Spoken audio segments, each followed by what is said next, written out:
नमस्ते छात्रों। आज हम कक्षा 10वीं विषय हिंदी कविता 6 संत मीराबाई द्वारा लिखित गिरिधर नागर इस कविता का अध्ययन करेंगे। छात्रों, मीराबाई का जीवन एक अपने आप में एक बहुत बड़ा क्रांति का उदाहरण है। छात्रों, उस समय समाज में जो प्रथाएं, जो परंपराएं थी, ऐसी स्थिति में मीराबाई ने जो कार्य किया है वह सराहनीय है।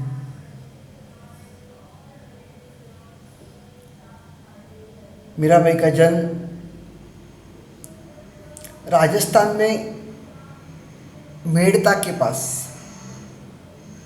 चौकड़ी नामक गांव में हुआ था। उनके पिता का नाम रतन सिंह था।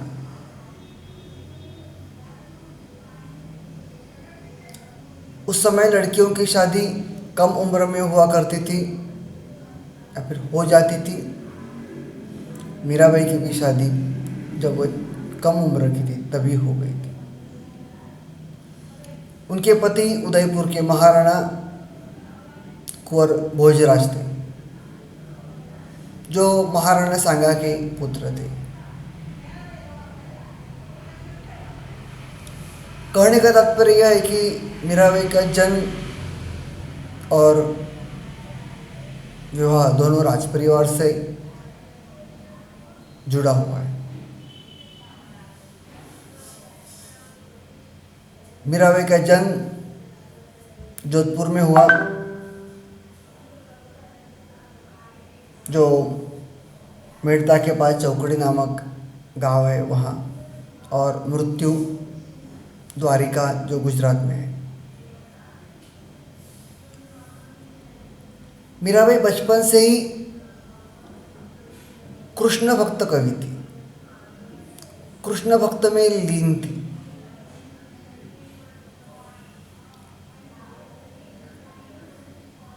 जब उन्होंने अपने पति के देहांत के बाद जब घर छोड़ दिया तो वह भारत भर में जहाँ जहाँ मंदिर है वहाँ घूम घूम कर भजन सुनाया करती थी। मीराबाई जी की भजनों में एक प्रकार का माधुर्य भाव था, गेयता थी। कई सारे हिंदी फिल्मों में मीराबाई के गीत हम सुनते हैं। उनके पदों में गेयता के साथ साथ प्रेम की तल्लीनता भी थी। उनकी कृतियाँ हैं नरसिंह जी का मायरा, गीत गोविंद, राग गोविंद, राग सोरठ के पद। ये जो कविता आपके लिए दी गई है, जो गिरिधर नागर,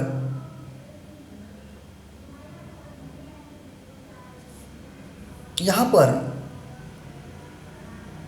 कवयित्री ने उसके जो आराध्य है भगवान श्री कृष्ण, उनके प्रति उनकी जो समर्पण वाली भावना है वो यहाँ पर व्यक्त होती हुई हमें दिखाई देती है। इनके पदों में मुख्य जो स्वर है यहाँ पर वह प्रेम का दिखाई देता है। यहाँ पर हम कह सकते हैं कि मीराबाई ने अपना सब कुछ भगवान के प्रति लुटा दिया था। यहाँ पर कवयित्री ने हमें भी संदेश देने का प्रयास किया है और बहुत बढ़िया संदेश है।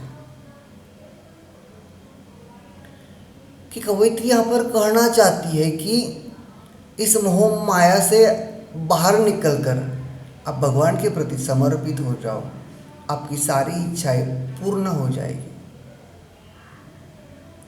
प्रस्तुत पदों में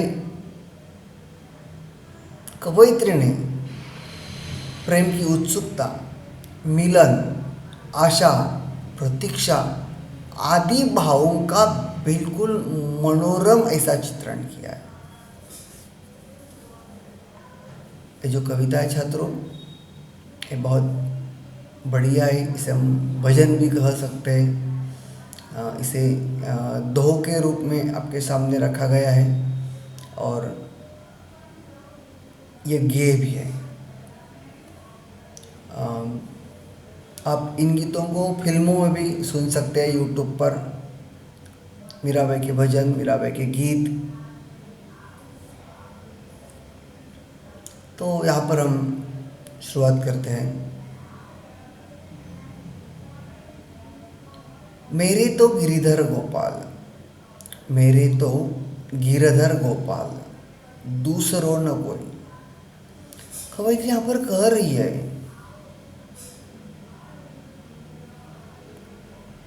उसका कौन है, वो किसके प्रति समर्पित है, तो वह गिरिधर गोपाल के प्रति समर्पित है। अब यहाँ पर गिरधर कौन है? गिर यानी पर्वत, धर यानी धारण करने वाला। तो गिरी को धारण करने वाला ऐसा कौन है? तो ऐसा भगवान कृष्ण है। और गोपाल, गो यानी गाय, गाय का पालन करने वाला, गाय को चराने वाला, उसे गोपाल कहा जाता है।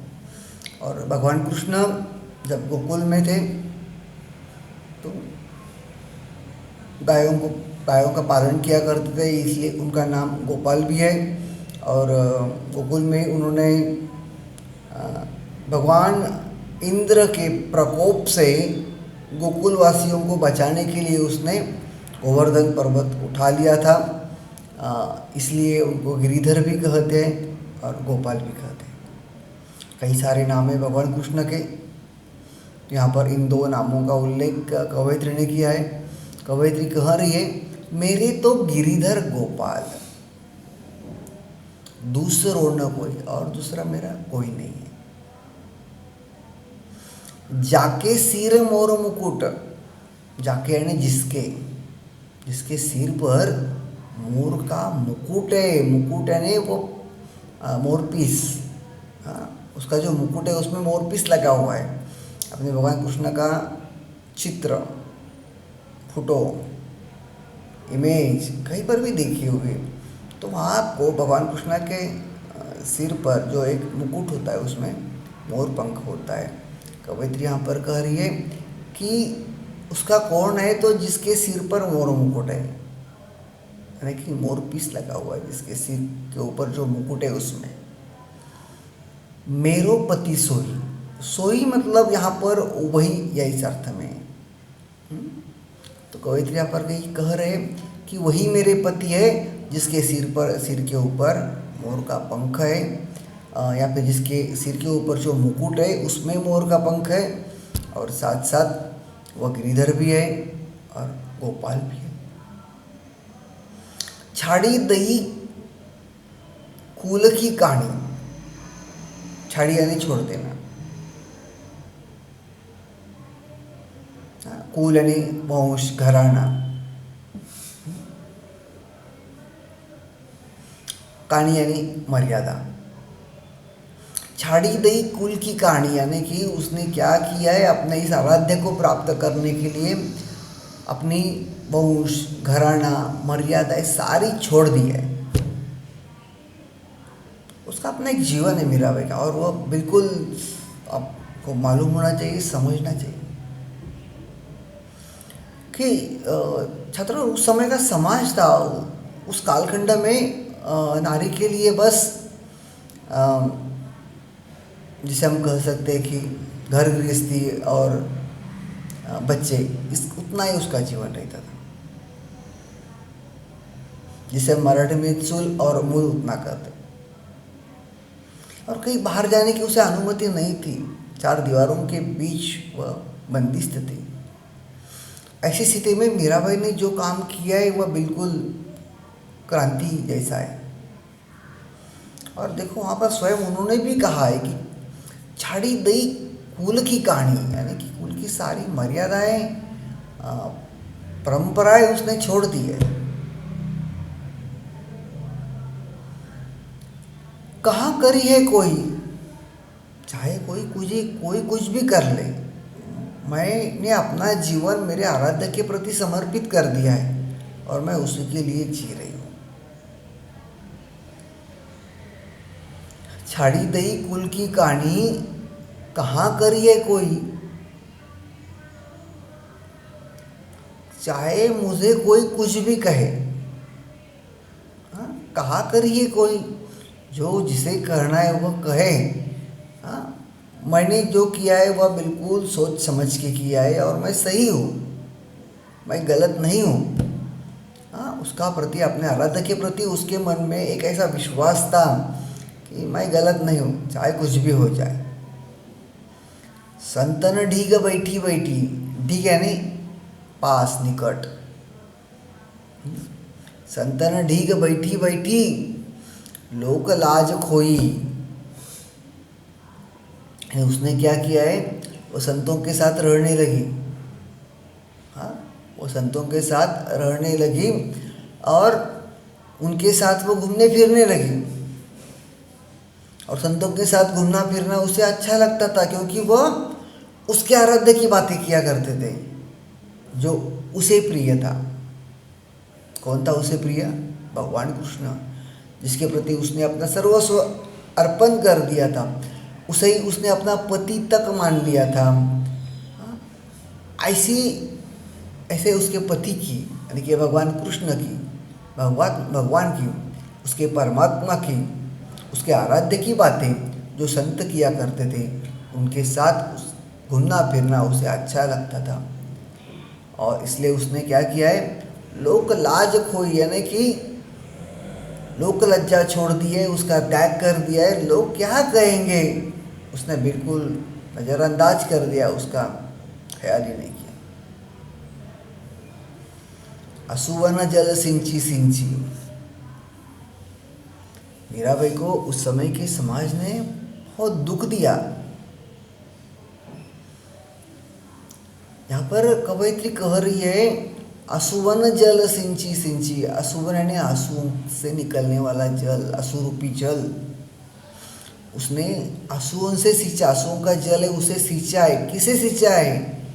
प्रेम बेली बोई, यानी उसने आंसुओं के जल से भगवान कृष्ण के प्रति उसका जो प्रेम है उसे बोने का काम किया है, उसे जगाने का काम किया है।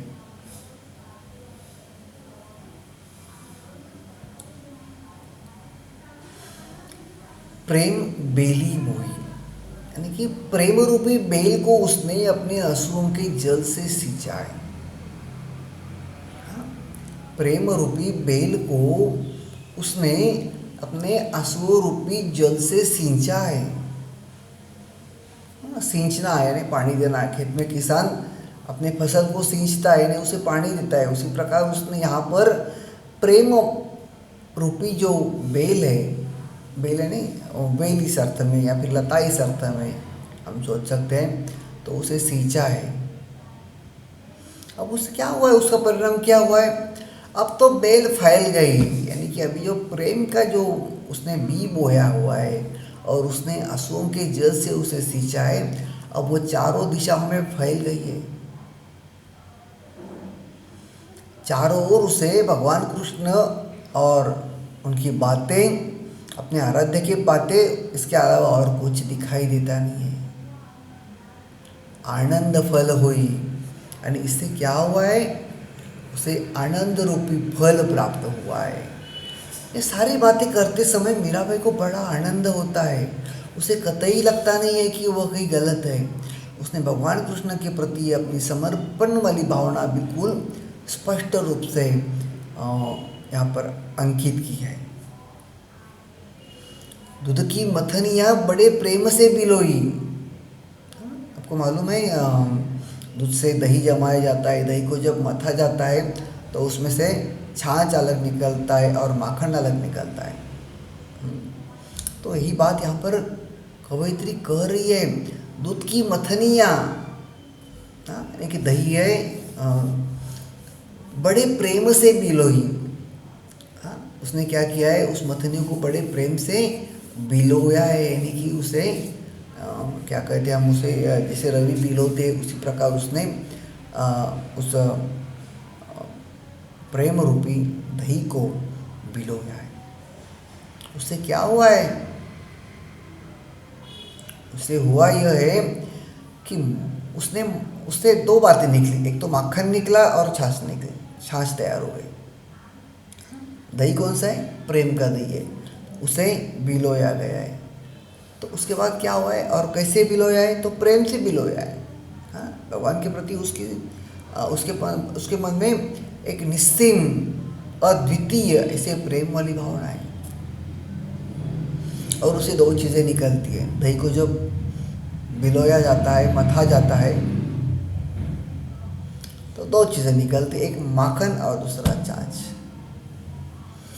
माखन जब काढ़ी लियो, उसने क्या किया, माखन को निकाल लिया है। सबसे पहले माखन को ही निकाल लेते हैं बिलोने के बाद। तो उसने कहा है माखन जब काढ़ी लियो, उसने माखन निकाल लिया और प्राशन कर लिया, खा लिया है। छाछ पिए कोई, अब बचा क्या है, छाछ है। वो चाहे कोई जिसे चाहे वो पी ले, वो छाछ भी अगर कोई पी लेता है तो भी उसका जीवन अमृत हो जाएगा। यह भी कवि की, कवयित्री की अपनी बात है। मैंने तो माखन प्राशन कर लिया है और जो मुझे उससे प्राप्त हुआ वो तो भगवान मुझे मिल गए हैं। अब छाछ है, वो अगर कोई पी ले तो भी उसका जीवन सफल हो जाएगा। भगत देखी राजी हुई, भगत यानी कृष्ण भक्त, राजी होना यानी प्रसन्न होना। उसे भक्त को देखकर या फिर संत को देखकर बड़ी प्रसन्नता होती थी।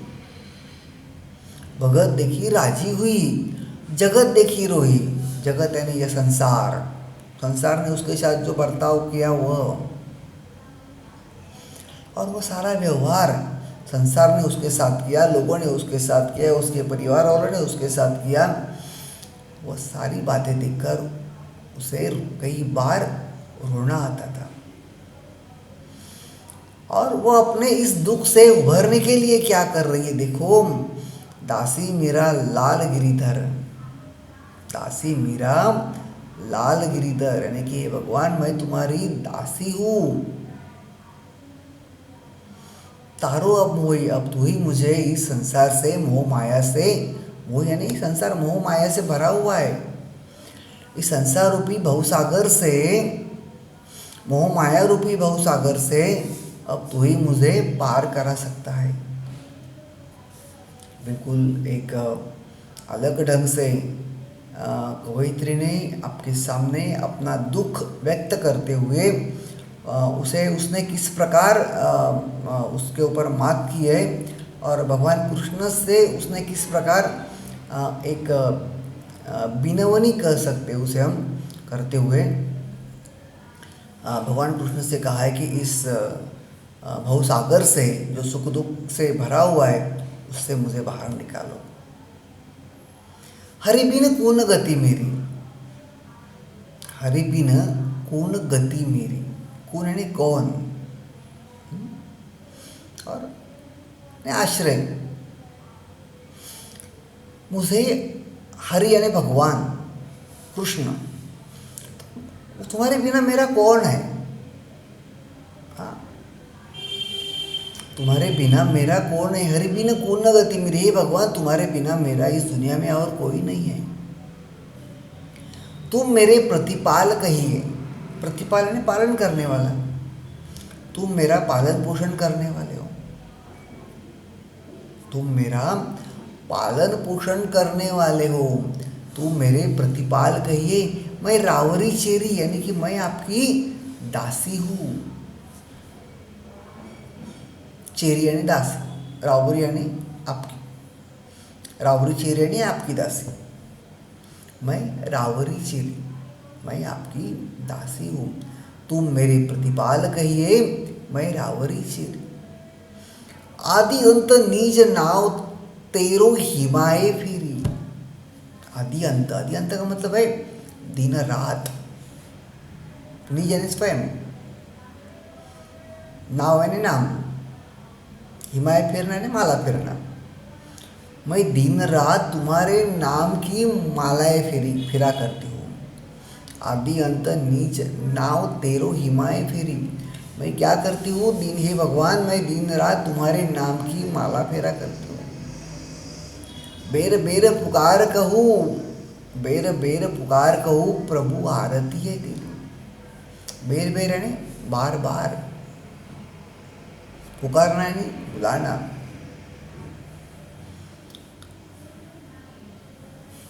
आरती यानी तीव्र लालसा। बेर बेर पुकार कहूँ प्रभु आरती है तेरी। हे प्रभु मैं तुम्हें बार बार पुकार रही हूँ। हाँ, तुमसे मिलने की लालसा है मुझे, और इसलिए मैं तुम्हारा बार बार नाम ले रही हूँ, तुम्हें पुकार रही हूँ। बेर बेर पुकार कहूँ प्रभु आरती है तेरी। यो संसार बेकार सागर बीच में घिरे। अभी क्या हुआ है, कवयित्री ने अपने आप को एक सागर में घिरा हुआ पाया है। और ये सागर कौन सा है? एक संसार रूपी सागर है। हाँ? और संसार रूपी सागर कैसा है? तो कई सारे दोषों से, विकारों से भरा हुआ है। हाँ? यह संसार रूपी जो सागर है उसके अंदर मैं घिर चुकी हूँ, फंस चुकी हूँ। घिर यानी फंसना। ये संसार रूपी सागर में मैं फंस चुकी हूँ हे भगवान। और जहाँ पर वो जा रही है उसमें नाव है, यानी कि जो उसकी जो नाव है जहाँ पर वो बैठी है और इस संसार रूपी सागर से पार होने का प्रयास कर रही है, उसमें उसे कई सारी दिक्कतें, कई सारी समस्याएं, कई सारी संकटों का सामना करना पड़ रहा है। यह संसार विकार सागर बीच में घिरी, दोष विकारों से भरे इस संसार में मैं फंस चुकी हूँ भगवान। नाव फाटी, प्रभु पाल बांधो बूढ़त है बेरी। नाव फाटी यानी टूटना। वह जहाँ पर बैठी है वह नाव है, और वह नाव का जो पाल है वह टूट चुका है। हाँ? उसका जो पाल है उस नाव का वो टूट चुका है। नाव फाटी प्रभु पाल बांधो बूढ़त है बेरी। उसकी जो नौका है, बेरी यानी बेड़ा, नौका।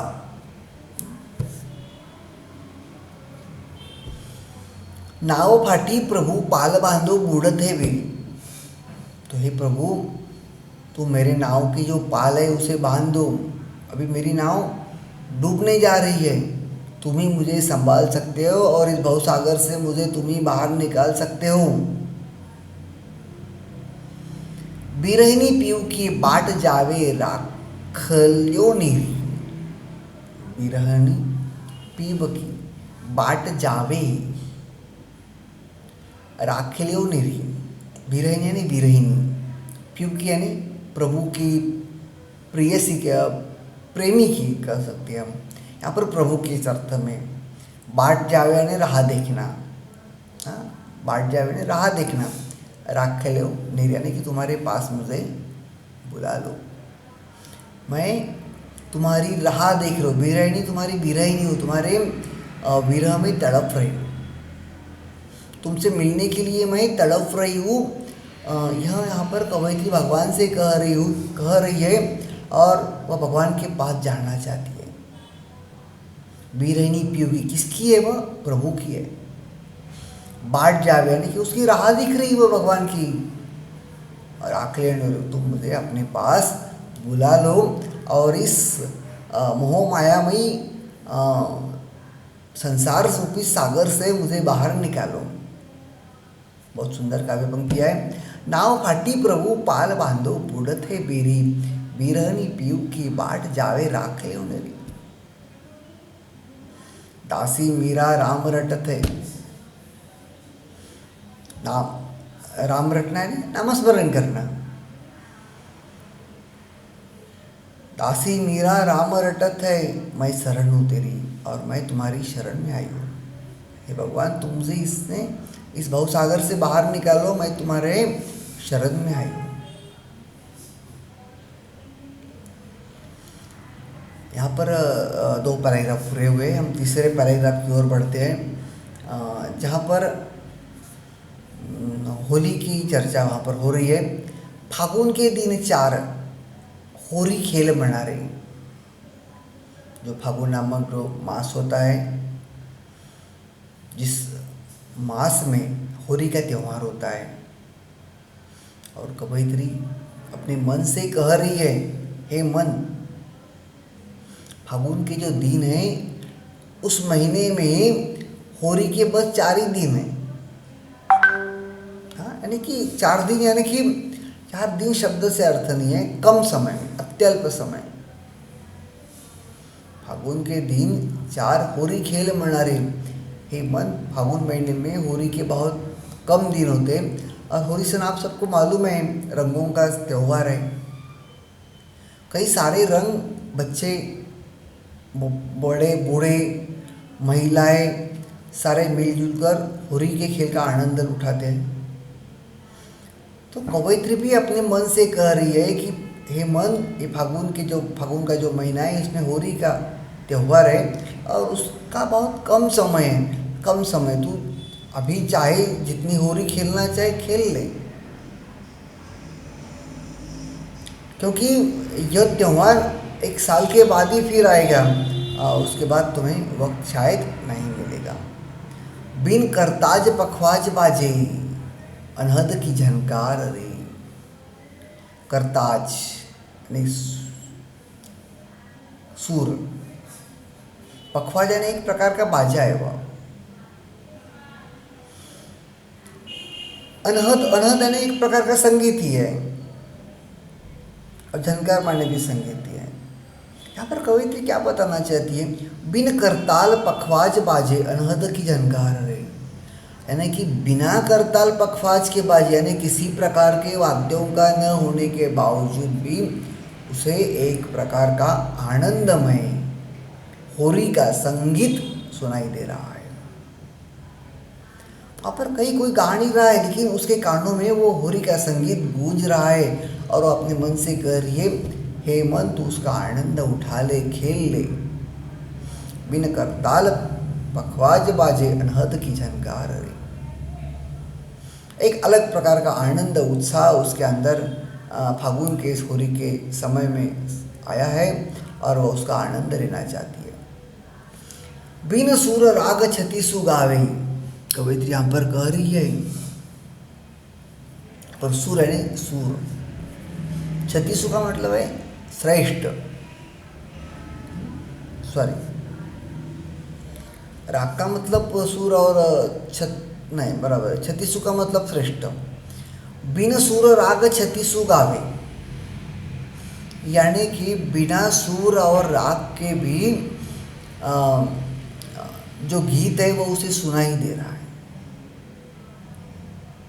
बिना सूर और राग का भी उसे संगीत सुनाई दे रहा है। हाँ, बिना सूर और राग का भी उसे आनंद हो रहा है उस संगीत से। रोम रोम रणकार्य, और ये सारी बातों से उसका रोम रोम जाग उठा है। आनंदमय, प्रफुल्लित, उत्साहित ऐसा उसका मन है। किसके कारण? तो इस होली के कारण। और होली का समय सबको बड़ा प्रिय लगता है, आनंद देने वाला होता है। बच्चे उसमें उस समय आनंद का अनुभव करते हैं, जिसे हम धूलिवंदन भी कहते हैं, जो रंगों का त्यौहार है। होली का दूसरा दिन धूलिवंदन का होता है। उसके भी 2-4 दिन के बाद भी एक सन आता है, उसे रंग पंचमी भी कहते हैं। तो ये जो कालखंड है वो होली का कालखंड माना जाता है, और जिसके बारे में यहाँ पर कवयित्री कह रही है, और अपने मन से भी कह रही है। हेमंत उसका आनंद उठा ले और वह एक बिल्कुल रोमांच का अनुभव कर रही है। सील संतोष की केसर घोली, और कवयित्री स्वयं उत्साह के साथ होली खेलना चाहती है। और किसके साथ होली खेलना चाहती है कवयित्री? आप बच्चे देखो आपस में दोस्तों के साथ होली खेलते हैं, लेकिन यहाँ पर कवयित्री किसके साथ होली खेलना चाहती है? तो अपने भगवान, अपने आराध्य के साथ, भगवान कृष्ण के साथ वो होली खेलना चाहती है। प्रेम प्रीत पिचकार रे, यानी कि उसकी जो उसके प्रति पिचकारी, यानी कि होली के लिए आप भी पिचकारी का इस्तेमाल करते हैं, लेकिन यहाँ पर कवयित्री मीराबाई ने प्रेम की पिचकारी की बात की है। और वह भगवान के साथ जब जो प्रेम की होली खेलना चाहती है, उसके लिए उसने प्रेम की पिचकारी का इस्तेमाल करना चाहा है, प्रयोग करना चाहे। सील संतोष की केसर घोली, सील यानी पवित्र, संतोष यानी संतोष। तो उसने वो होली खेलने के लिए पवित्र रूपी केसर की, सील रूपी, संतोष रूपी केसर की केसर घोली, यानी कि उसने क्या किया है कि वो जो पिचकारी है उसके अंदर आप लोग रंग भरते हैं, तो यहाँ पर उसने अपने पवित्रता का, अपने संतोष का रंग उस पिचकारी के अंदर भरा है और वह भगवान के साथ प्रेम की होली खेल रही है। उड़त गुलाल लाल भयो अंबर, और इस होली के सन में अंबर यानी आकाश, तो सारे आकाश में बिल्कुल रंगमय वो हो चुका है। और उसकी ओर देखकर ऐसा लग रहा है कवयित्री को कि वह बिल्कुल लाल हो चुका है। और वो कैसे लाल हुआ है? तो गुलाल से लाल हुआ है। उड़त गुलाल लाल भयो अंबर, यानी कि पूरे आसमान पर गुलाल छाया हुआ है, रंग छाए हुए हैं। बरसत रंग अपार, यानी कि चारों रंग ही रंग है। होली का वर्णन यहाँ पर कवयित्री ने किया है और उस त्योहार पर वह भगवान कृष्ण के साथ होली खेलना चाहती है। वह किस प्रकार होली खेलना चाहती है उसका वर्णन यहाँ पर हमें मिलता है। और वह अपने मन से भी कह रही है कि हे मन, होली का जो कालखंड है वह बहुत कम है, इसने कम समय में तू भगवान के साथ होली खेल ले। घट के पट सब खोल दिए हैं। घट यानी हृदय, घट के पट यानी हृदय रूपी दरवाजा, हृदय रूपी द्वार। भगवान के साथ होली खेलने के लिए उसने अपने हृदय के सारे द्वार खोल दिए हैं। घट के पट सब खोल दिए, यानी कि अब उसके मन में किसी भी प्रकार का जिसे हम कहते अहम, यह नहीं है, मैं वाली भावना नहीं है। यहाँ पर ऐसा लग रहा है कि वह और भगवान बिल्कुल एक ही हो चुके हैं। भगवान के प्रति उसने अपना सर्वस्व समर्पित कर दिया है। घट के पट सब खोल दिए हैं, लोक लाज सब डार रे, डार यानी डर, यानी कि अभी लोग क्या कहेंगे, समाज क्या कहेगा, इसका डर उसके पास अभी नहीं है। उसने वो सारी बातें छोड़ दी है। लोक लाज सब डार रे, मीरा के ही प्रभु गिरिधर नागर। ऐसे यह मीरा के प्रभु कौन है? तो गिरिधर नागर। चरण कवल बलिहार रे, चरण यानी पैर, कवल यानी कमल, बलिहार यानी निछावर करना, देना, रखना। तो इस प्रकार उसने भगवान कृष्ण के चरणों पर, अपने आराध्य के चरणों पर उसने अपने आप को समर्पित कर दिया है। कमल यानी कमल का फूल उसने समर्पित किया है, यानी कि अपने आप को उसने कमल की भी उपमा दी है। और उसने बलिहार यानी कि उसने क्या किया है? तो भगवान कृष्ण के प्रति अपना सर्वस्व न्यौछावर कर दिया, अपने आप को समर्पित कर दिया है। और इस प्रकार कवयित्री ने इस कविता में अपने आराध्य के प्रति उसके मन में जो भाव है वह बिल्कुल विलोभनीय ढंग से एक अलग ढंग से आपके सामने रखने का प्रयास किया है। इस प्रकार यहाँ पर छात्रों हमने मीराबाई द्वारा लिखित गिरिधर नागर इस कविता का अध्ययन किया। मुझे ऐसे आशा है कि आप लोगों को मेरी सारी बातें समझ में आ गई होगी। आप लोगों ने मेरी सारी बातें सुनी, इसके लिए मैं आपका तहे दिल से शुक्रिया अदा करता हूँ। धन्यवाद।